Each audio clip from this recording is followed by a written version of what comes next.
Vai no glória. Glória a Deus. Queridos, a paz do Senhor. Glória a Jesus. Podeis aceitar, amém? Prometo que eu vou ser breve. Viu o relógio ali. Deus abençoe a vida do pastor Eduardo, sua esposa, sua família, a igreja. Que o Senhor prospere vocês a cada dia. Era para mim ter vindo aqui numa outra data e acabou coincidindo, eu pedi perdão para ele. Eu tive um problema no dia, eu não consegui estar vindo. Mas o Senhor sabe de todas as coisas, amém? Louva a Deus por poder estar aqui com vocês mais uma vez. É sempre um prazer, irmãos, podermos falar dessa palavra, do Evangelho, falar do Cristo que ao terceiro dia ressuscitou. Amém? Deus possa abençoar cada um de vocês, em nome de Jesus. Vamos falar sobre Lucas, capítulo de número 5. Glória a Deus. Evangelho de Lucas, capítulo 5, a partir do versículo 1. É um texto bem conhecido dos irmãos. Glória a Deus. Lucas capítulo 5. Todos encontraram? A palavra do Senhor nos diz assim: certo dia Jesus estava perto do lago de Genezaré, e uma multidão cumpria de todos os lados para ouvir a palavra de Deus. Viu à beira do lago 2 barcos, deixados ali pelos pescadores, que estavam lavando as redes. Entrando num dos barcos, o que pertencia a Simão, pediu-lhe que o afastasse um pouco da praia. Então sentou-se e do barco ensinava o povo. Tendo acabado de falar, disse a Simão: vá para onde as águas são mais fundas, e a todos lancem as redes para a pesca. Simão respondeu: mestre, esforçamo-nos a noite inteira e não pegamos nada, mas porque és tu quem está dizendo isto, vou lançar as redes. Quando o fizeram, pegaram tão quantidade de peixes que as redes começaram a rasgar-se. Então fizeram sinais a seus companheiros no outro barco para que viesse ajudá-los. E eles vieram e encheram ambos os barcos, ao ponto de começarem a afundar. Quando Simão Pedro viu isso, prostrou-se aos pés de Jesus e disse-lhe: afasta-te de mim, Senhor, porque sou um homem pecador. Pois ele e todos os seus companheiros estavam perplexos com as pescas que haviam feito, como também Tiago e João e os filhos de Zebedeu, sócios de Simão. Jesus disse a Simão: não tenha medo, de agora em diante você será pescador de homens. Eles então arrastaram seus barcos para a praia, deixaram tudo e o seguiram. Amém? Glória a Jesus. Quando nós olhamos para essa ideia de Lucas, nós vemos que é algo bem interessante. É o começo do ministério de Cristo. Jesus, ele nasce através de uma promessa, após 400 anos de Deus se silenciar com o seu povo. Após um período de silêncio, Deus então decide novamente falar com a nação. Deus decide novamente se relacionar com o homem. E o seu relacionamento com o homem, ele tem as suas maneiras de se falar. Quando nós pegamos o Evangelho de Lucas, nós observamos que Lucas não era apóstolo. Lucas, ele era um médico. Lucas era aquele companheiro de Paulo em suas viagens missionárias. Então Lucas escreve 2 livros. Ele escreve o Evangelho de Lucas e a carta a Teófilo, que é o livro de Atos dos Apóstolos. Quando nós analisamos isso, nós vamos ver que Lucas escreve baseado em tudo aquilo que Paulo o contava, tudo aquilo que Paulo falava acerca da ideia do Cristo. Nós vemos que Jesus veio em um período em que Israel estava vivenciando mais uma escravidão, em um período em que ele estava debaixo do jugo de Roma, pagando tributo, e todo judeu entendia que quando o Messias surgisse, quando aquele que era o esperado aparecesse, ele libertaria o seu povo da escravidão e os faria governar sobre o mundo. Quando nós vemos essa ideia, Jesus vem da linhagem de Judá, mas ele vem da linhagem mais pobre, não da mais rica. Ele surge em uma cidade chamada Nazaré. O que era Nazaré? Nazaré era uma cidade de pobres, não existiam-se ricos. E o judeu entendia que o Messias seria tão grande que ele não poderia vir de uma linhagem da pobreza. Ele não poderia vir de uma linhagem que não representasse tantas coisas. Jesus, quando vem, diz que existia-se um casal naquele período de sacerdote, que se chamava Zacarias e Isabel, e eles tinham uma dificuldade, porque não gerava filhos. Eles foram isentos de contemplar, mas o que mais me chama a atenção, pastor Duarte, é que não era o julgamento das pessoas que fazia com que eles parassem. Eles se agarraram a uma promessa, entraram para dentro do templo e estavam constantemente orando. Só que Deus estava em silêncio, não tinha como Deus agir como resposta ou fazer com que gerasse o milagre. Então Deus vai se revelar. O primeiro capítulo de Lucas, nós vamos observar que quando Deus decide descer à terra, Ele vai ao templo. Dentro do templo, naquela época, o sacerdote, no sacrifício anual, que era o sacrifício do ano, um sacerdote era escolhido da tribo para poder adentrar dentro do templo. Olha como Deus faz. Deus nomeia a linhagem sacerdotal de Zacarias. E nisso eram tantos sacerdotes que tinham que Deus vai escolher alguém. Então era por sorteio, o nome de Zacarias é escolhido.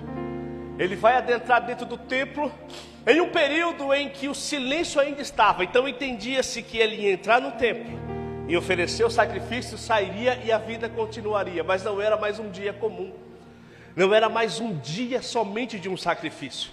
Deus então, quando vê Zacarias entrando, o anjo do Senhor estava lá dentro esperando.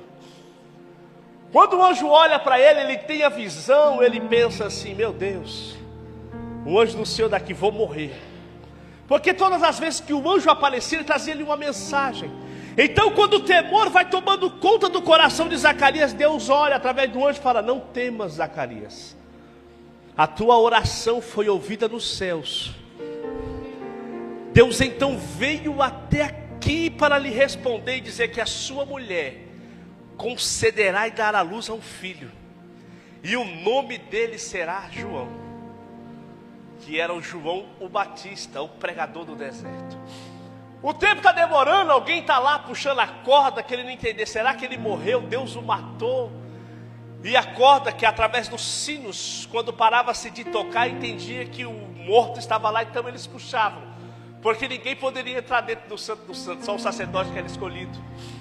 Então Zacarias sai para fora em silêncio, e perguntam, depois de um tempo, o que tinha acontecido. Então esse mesmo anjo sai dali, vai até a cidade visitar Maria e anuncia a ela: bendita é tu entre as mulheres, eis que você dará à luz a um filho, e o nome desse será Emanuel, o Deus conosco.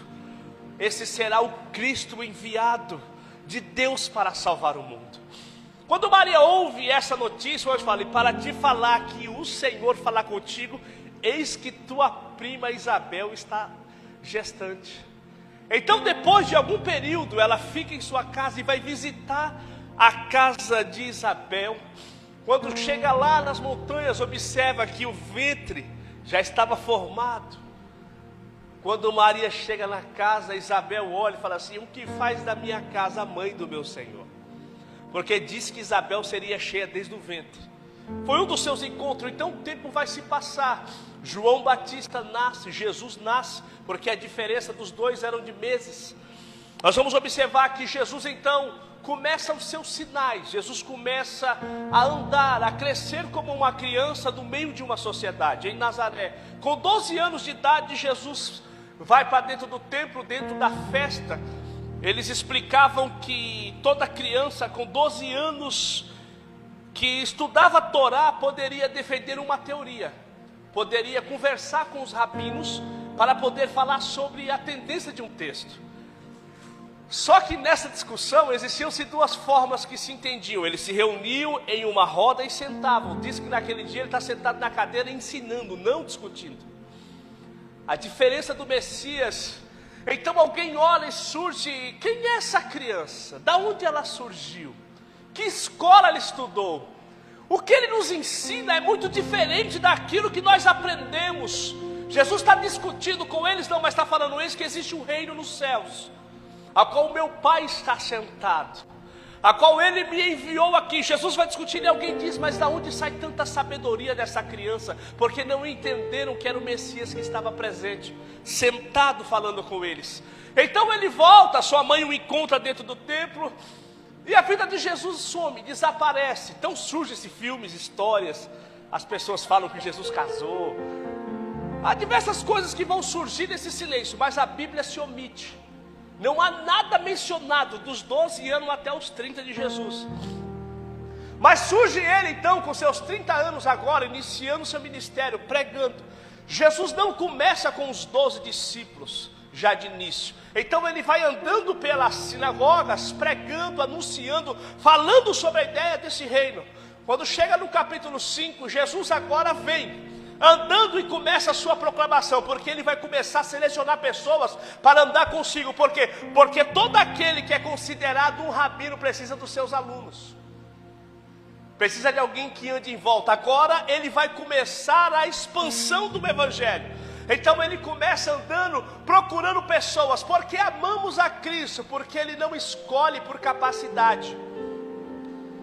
Jesus não escolhe alguém que é capaz, ou que é sábio, ou que é inteligente. Não, a escolha de Cristo é na contramão. Se olharmos os 12 discípulos, tem cobrador de imposto, tem pescador, tem tanto tipo de coisa. E Jesus é aquele que seleciona. A primeira coisa que entendemos do reino de Deus: Deus usa pecadores. Não pense que Deus vai pegar alguém tão santo ao ponto de usar. Deus usa pecadores. Deus usa seres humanos que erram. Deus usa seres humanos que têm falhas. Deus usa seres humanos que precisam ser transformados. O reino de Deus é uma vida de transformação.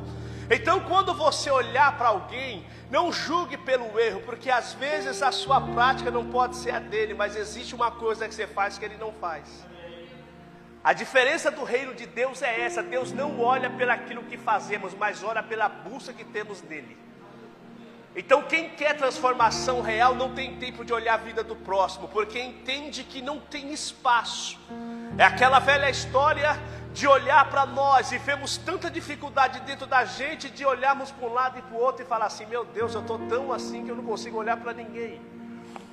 Quando nós olhamos isso, entendemos isso no reino de Deus, nós entendemos que Deus usa pessoas cheias de falhas, pessoas que vão errar conosco. Por isso que o evangelho não é baseado na força do homem, mas na capacidade em que Deus dá ao homem. Nós entendemos então que quando Jesus começa, ele vem andando. O que era aquele período, o lago de Genezaré ou o mar da Galileia, que alguns outros evangelhos vão dizer, era um local onde pessoas viviam, a Galileia. Eles explicam que lá era muito belo. Diz que na beira do mar existiam palmares, coisas belas, atrativas, e a cidade vivenciava através daquilo que eles pescavam, uma cidade de pescador. Então eles trabalhavam à noite, pescavam, e pelo dia, pela beira do rio eles vendiam. Quem já teve aquela experiência de ir até próximo de algumas cidades, próximo do litoral, vai se observar que os pescadores, eles limpam e ao mesmo tempo eles oferecem aquilo que eles pegaram à noite pescando. Então existiam diversos tipos de peixe. E eu amo Jesus, por quê? Porque Jesus, ele muitas das vezes vai usar momentos em que nós estamos desocupados. Porque se naquela noite eles tivessem pegado peixe, vocês acham que eles iam dar atenção? Se naquela noite eles tivessem pegado o peixe para limpar, eles conseguiriam ouvir o que Jesus queria falar? Então Jesus chega em um momento em que eles têm tempo. Quantas vezes o Senhor passou perto da gente, mas a nossa ocupação não fez com que nós não percebêssemos que Ele estava ali? Quantas vezes a correria do nosso dia a dia rouba esse tempo em que Deus está tão próximo, mas nós estamos tão atarefados às coisas que não percebemos. Estamos que nem o Jacó, o Senhor passou aqui e eu não vi. Então Jesus veio andando e eles passaram uma noite de pescaria. E não é fácil, irmão, porque viver daquilo que se trabalha é difícil. Então naquela noite eles não pescam, mas Jesus, ele é inteligente. Jesus vem andando, os sinais por onde ele passava, as pessoas estavam com expectativa. Então nós vamos observar que ele vem andando, e o que eu amo em Jesus é isso, é que ele é detalhista. Irmão, Deus é detalhista, irmãos. Nós não somos não, mas Deus é. Deus pega detalhes que nós não percebemos. Às vezes nós pensamos que a ação de Deus está nas grandezas, mas Deus está agindo em detalhes. Em detalhe de você conseguir dormir e acordar, é um detalhe que nós não percebemos quando o salmista fala assim: eu deitei e dormi, e acordei, porque o Senhor é o meu sustento. São detalhes de poder andar na rua, poder ter saúde. Quantas pessoas impossibilitadas, atacadas por tipos de síndromes, a qual não conseguem sair de dentro das suas casas, e Deus dá esse privilégio a você. São detalhes. Quando nós observamos, Jesus vem andando, a multidão toda está apertando ele. Nós vamos observar o texto. Olhe que o texto fala que os 2 barcos estão parados, vazios. Os pescadores estão do lado de fora, lavando as redes. Por mais que eles não pescaram, eles ainda estavam cuidando daquilo que eles tinham em mãos. Nem sempre nós vamos ter produtividade, mas o segredo é, quando nós não temos aquilo que queremos, o que temos feito? Porque existem dias em que nós não vamos ter nada mesmo, mas precisamos continuar cuidando, precisamos continuar zelando, porque Jesus pode surgir quando nós menos esperamos. Jesus então chega. Quem está lavando a rede quer ir embora, irmão. O cara pescou a noite inteira, ele está cansado, ele quer sair dali vazado, falando: vou embora, irmão, a noite tem mais. Aí Jesus chega e fala assim: olha, o que é esse barco aqui? É o meu, posso subir nele? Que negócio doido, né, irmão? Jesus olhar para o cenário e falar: posso subir no seu barco aqui? Quando nós olhamos esse cenário, existe uma grande dificuldade, porque se ele terminasse de lavar a rede, não podia ir embora, porque ele ia ter que esperar Jesus devolver o barco para ele. Quando Jesus chega e sobe no barco, Deus fala que ele vem até a polpa, ele está à beira do barco. Então ele se distancia um pouco da água, para que aqueles que estivessem em volta pudessem escutar quando ele falasse. Irmão, e o sermão de Jesus era rápido, hein?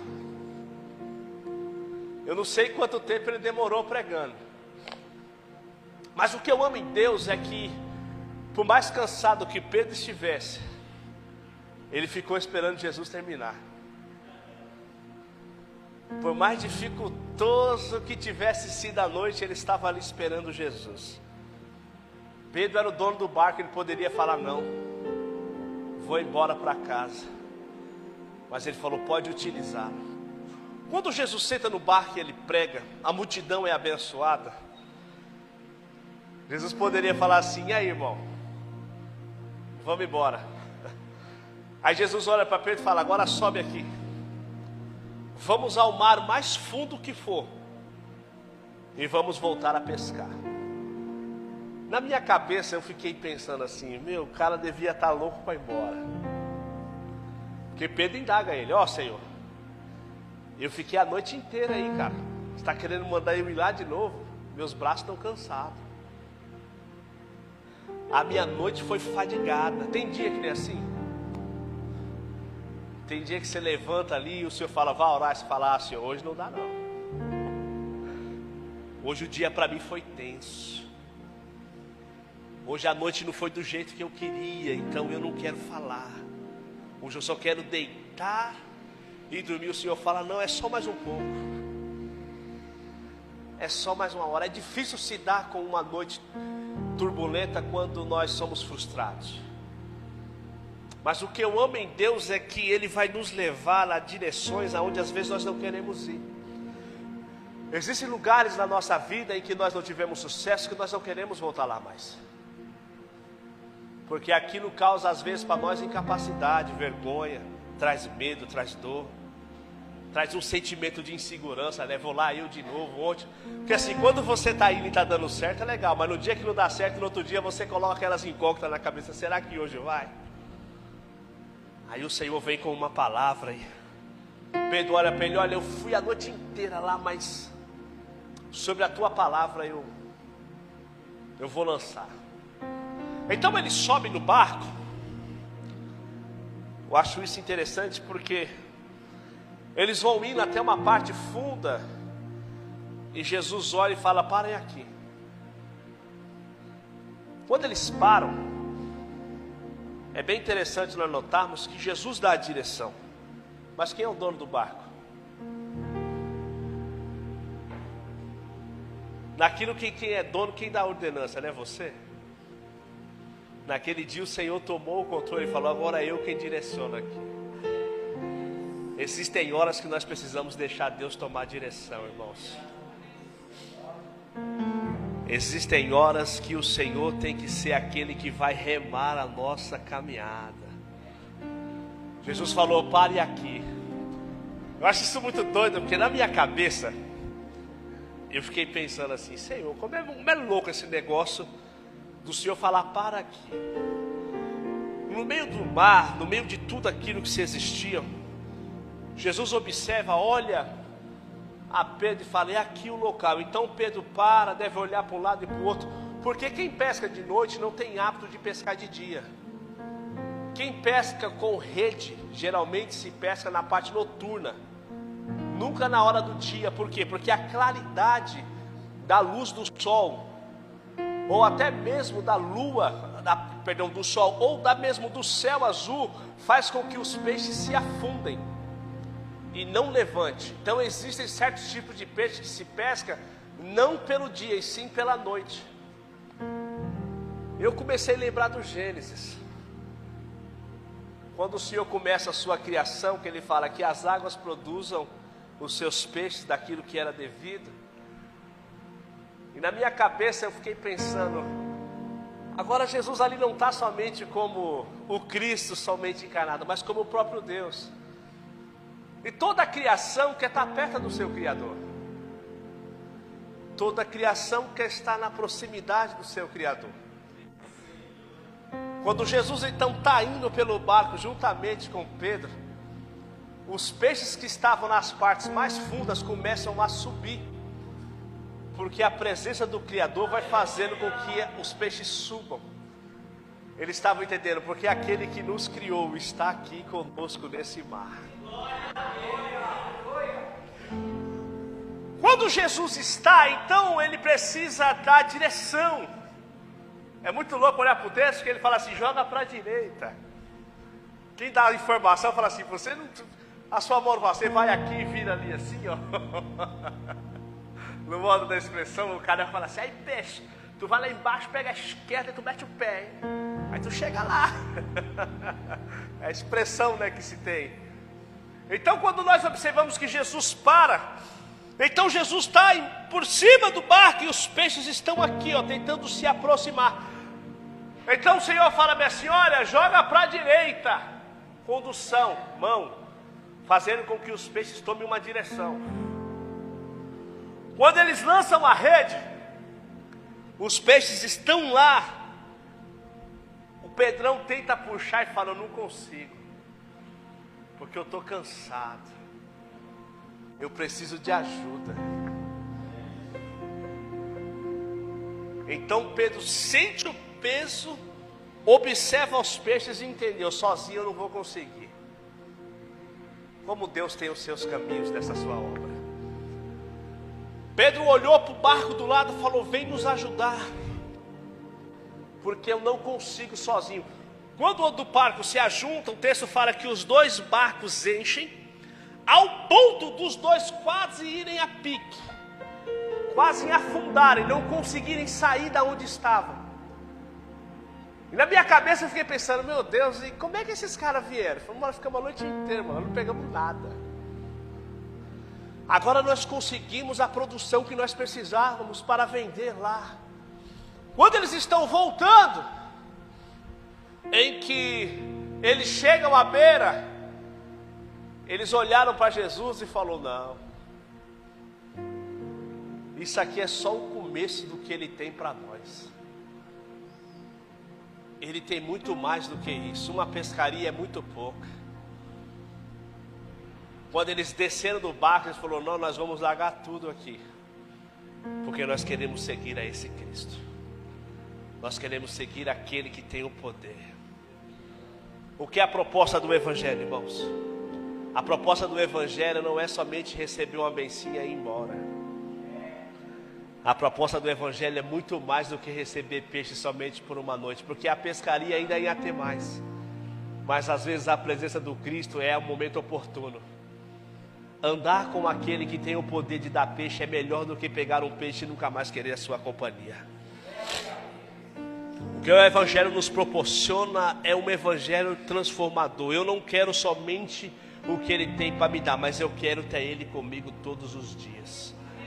E para poder ter Ele comigo todos os dias, eu preciso abrir mão de algumas coisas para poder ter Ele comigo.